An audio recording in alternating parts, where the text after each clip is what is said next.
এত বড় আজরাইল কোন ফাঁকে ঢুকলো, রুহুটার সার্জারি করলো,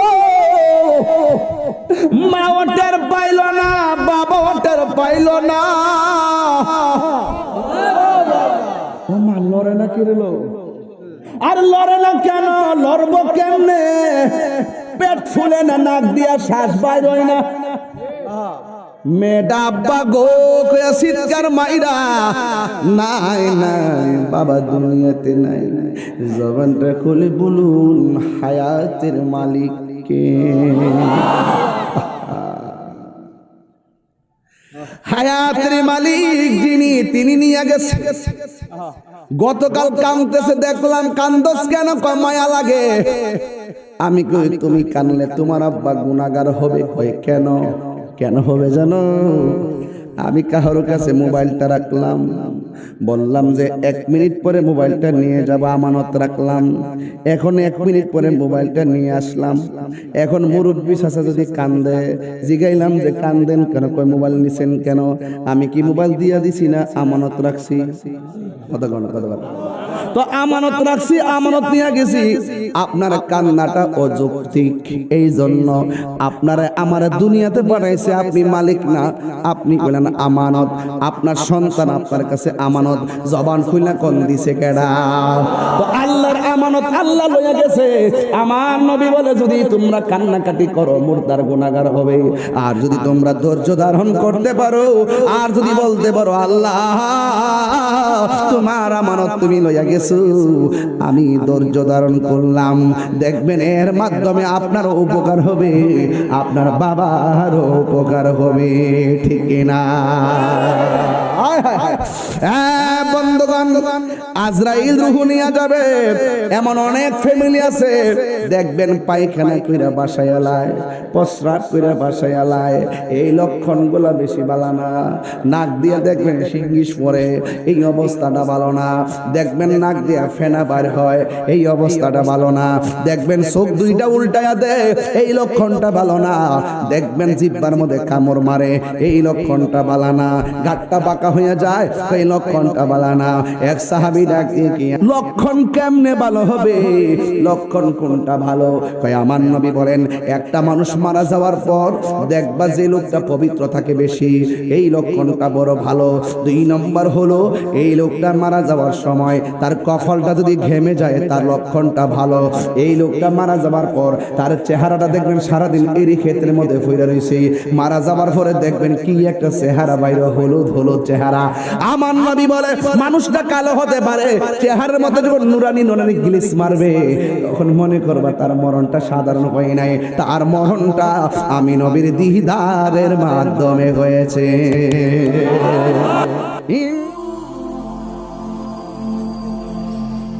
মনির এইচডি মিডিয়া, সুন্নাতে ভরা জীবন গড়ুন।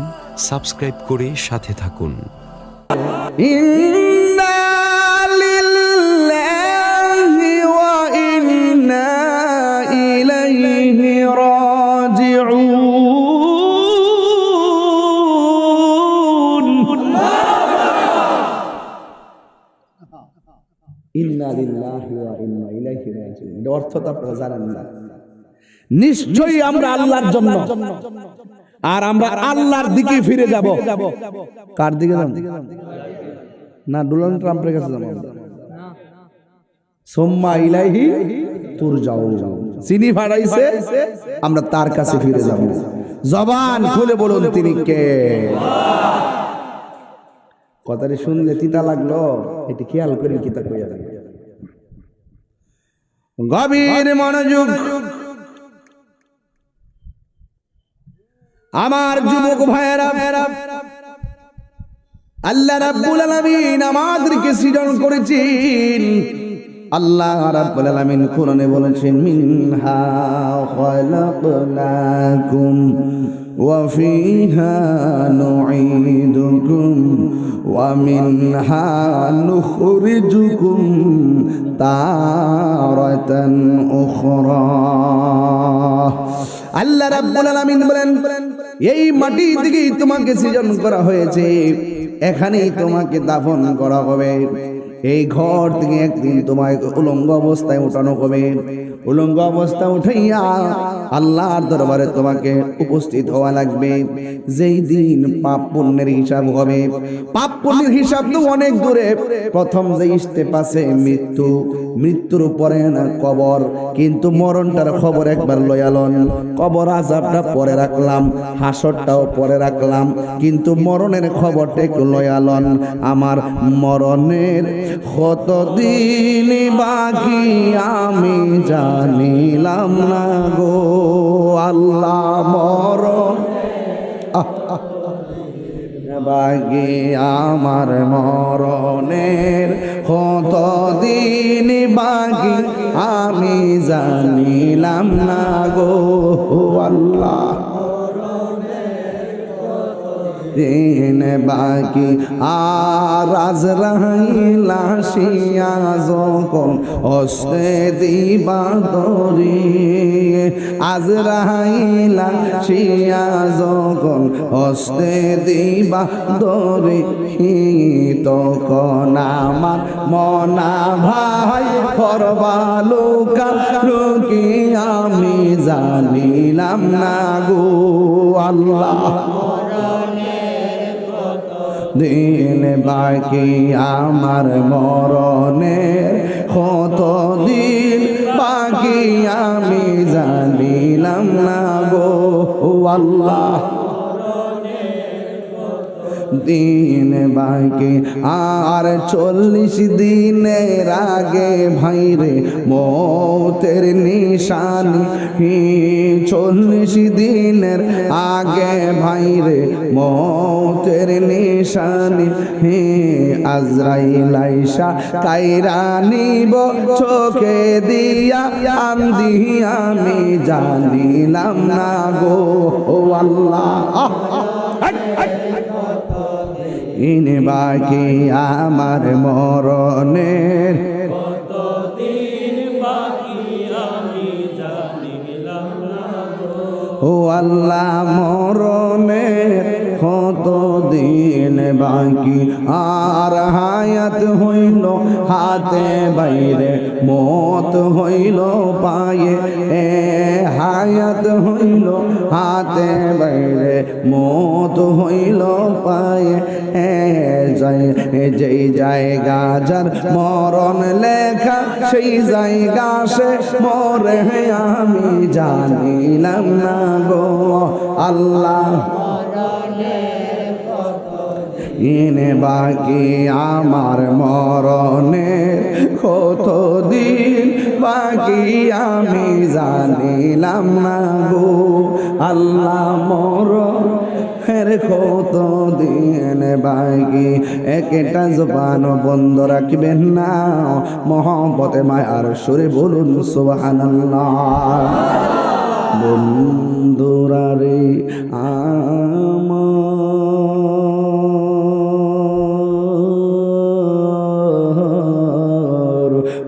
আমার যাদবপুরের বাবারা, ও আমার লোকুরার বাবালিরা গো, ও লাখাই এলাকার বাবারা, যত জায়গা থেকে আপনারা এসেছেন, মাদনার বাবারা, আজমিরিগঞ্জের বাবারা, আদমপুরের বাবারা, যত জায়গা থেকে এসেছেন, আপনাদের কাছে আমার শুধু একটাই কথা থাকবে। আজকে হাজার হাজার মানুষ আমার সামনে পিছনে ডানে বামে, এই মানুষগুলোর মধ্য থেকে কে কখন চলে যায় কেউ জানে না। জবান খুলে কোন হায়াত মৌতের মালিক কে? সকালে কিংবা রাতে, দিনে কিংবা দুপুরে, আজকে কিংবা কালকে, দেশে কিংবা বিদেশে, যেই জায়গার মধ্যে লেখা আছে হায়াত, সেখানেই আমাকে আপনাকে মরা লাগবে। আল্লাহ রাব্বুল আলামিন কোরআনে বলে দিয়েছেন, ওয়ামা তাদরি নাফসুন বিআইয়ি আরদিন তামুত। আল্লাহ বলে বান্দা গো, ও বান্দা বান্দা, তোমরা তো জানো না কোন জায়গায় তোমাদের মরণ হবে। আপনারা জবান খুলে কোন কে কোথায় মরবে, কিভাবে মরবে জানে কে। এই জন্য আল্লাহ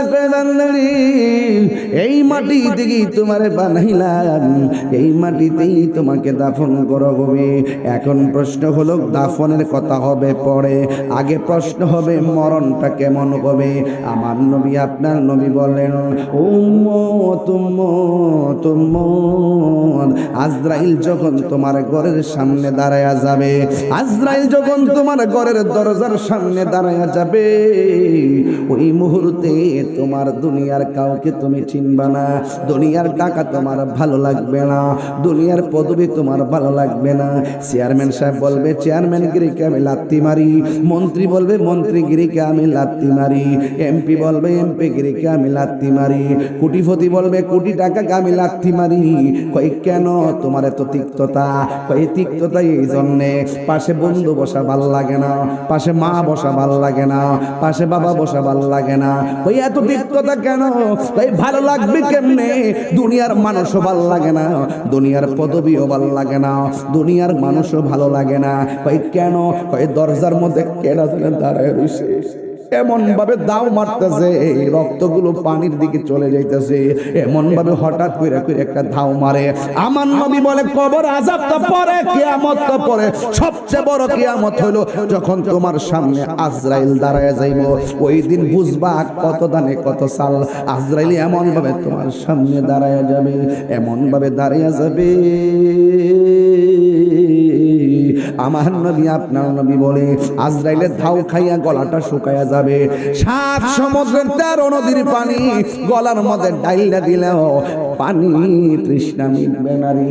হাড্ডিগুলো আস্তে আস্তে করে খুলে যাবে, রগগুলো টাস টাস করে ছিঁড়ে যাবে। আপনার পাশে আমার পাশে অনেক লোক বসা আছে, কেউ ধরতে পারবে না কেন এমন হার্ট সার্জারি হইতেছে। সব কিছু ভাঙ্গা তছনছ বানায় ফেলাইবে আজরাইল। আজরাইলের পা থাকবে জমিনে, মাথা থাকবে আসমানে। ওই মানুষ যাদবপুরের মানুষ রে, মানুষ, ও মানুষ, মানুষ রে মানুষ। এই মানুষ সৃষ্টির সেরা, এই মানুষ আবার পশুর চাইতে নিকৃষ্ট। আমরা একটাই কথা, আমরা মানুষ হব কবে? কথাই না বড় হয়ে কাজে বড় হবে। কথা বলেন বাবা, ঠিক কিনা? এই জন্য মানুষে মানুষ। মুসলমানের ঘরে জন্মগ্রহণ করলেই মুসলমান হওয়া যায় না, কাজে মুসলমানিত্ব লাগে। মুখে মুখে কালিমা পড়লেই মুমিন হওয়া যায় না, হৃদয়ে নবীর মহব্বত ধারণ করা লাগে রে আব্বা। এই জন্য আমার যুবক ভাইরা, মানুষ হব কবে আমরা জানি না। বন্ধুরে আমার, ও যাদবপুরের বাবা, আমার নবী আপনার নবী বলেন আজরাইল যখন ঘরের সামনে দাঁড়ায় যাবে, আজরাইল রে দেখা রগগুলা ঠাস ঠাস করে ছিঁড়ে যাবে। স্যালাইন লাগাইলে আর পুষ নিবে না। আজরাইল যখন সামনে আসবে, রক্তগুলা পানি হয়ে যাবে। শত শত কেজি রক্ত দিলেও আর রক্ত সাপোর্ট করবে না। আজরাইল যখন সামনে আসবে, তখন দুনিয়া দাঁড়িয়ে আর ভাল লাগবে না, এমন বড় বড় চোখ করে এসে দাঁড়ায় যাবে। ও বন্ধু, বন্ধুরে, আজরাইল যখন তোমার সামনে আমার সামনে দাঁড়াইয়া যাবে, তখন চতুর্পাশে মানুষ আছে। ছোট্ট একটা ঘরের দরজা। আজরাইলে কত বড় জানেননি? আজরাইলের মাথায় যদি 7 সমুদ্র 13 নদীর পানি ডাইলা দেয়, 1 ফোঁটা পানি জমিনে পড়বে না। এত বিশাল বড় আজরাইল তোমার ছোট্ট একটা ঘরের ভিতরে ঢুকলো কেমনে?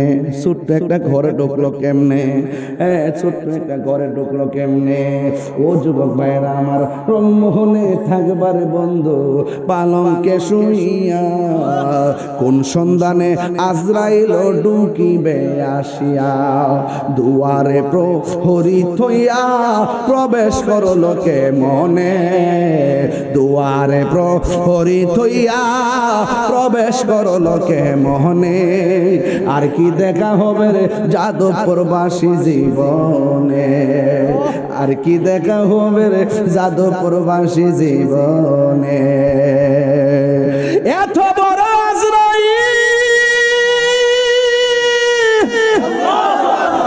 কোন ফাঁকে ঢুকলো, রুহুটার সার্জারি করলো। মা ওটার পাইল না, বাবা ওটার পাইল না। ও মা লড়ে না, কিরলো আর লড়ে না কেন? লড়বো কেমনে? পেট ফুলে না, নাক দিয়া শ্বাস বাইর হয় না। মেয়েটা আব্বা গো কয়া চিৎকার মাইরা, নাই নাই বাবা দুনিয়াতে নাই। জবানটা খুলে বলুন হায়াতের মালিক কে? হায়াতের মালিক যিনি, তিনি নিয়ে গেছে। গতকাল কাঁদতেছে দেখলাম, কান্দস কেন? মায়া লাগে।